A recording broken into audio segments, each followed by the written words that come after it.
Ryder runs in the Golden Slipper on Saturday.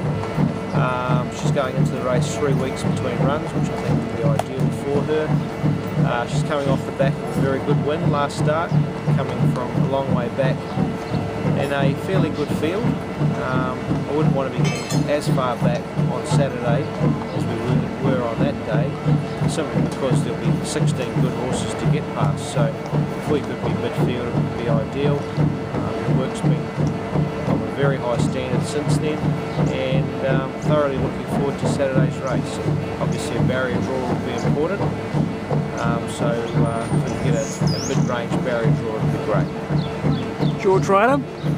George Ryder will see us have 4 runners, just great old horses, all multiple Group 1 winners in their own right. Starting with Dan Lee, he seems to be in very good form, coming off the back of a second in the Group 1, being the Chip and Norton last start. He goes into the race 4 weeks between runs, and we just sharpened him up with a barrier trial on Monday morning, just to clean the cobwebs out, so to speak, and he certainly trialled well and has come through that workout without any problems. Rangi Rangdu, he's in great form.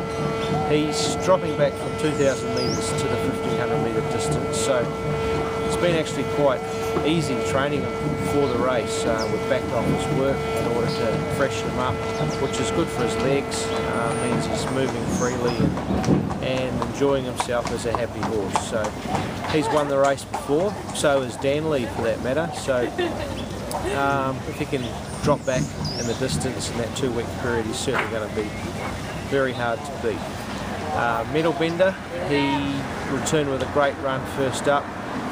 You could say it may flatten him, there's every chance it could, but he's showing no signs of that. He seems nice and bright.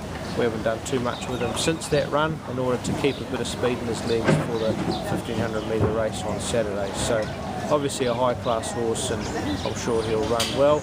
And then Albert the Fat, he's an Emirates Mile winner, so, and a multiple Group 1 winner, so certainly a good horse to have in the race. We took him to Melbourne first up, and it's hard to get a gauge on where they're at when they return. His run the other day in the Canterbury Stakes was fair, but I think he's looking for more distance. His work has been good since then, and certainly good to have a horse like him adding to the bow.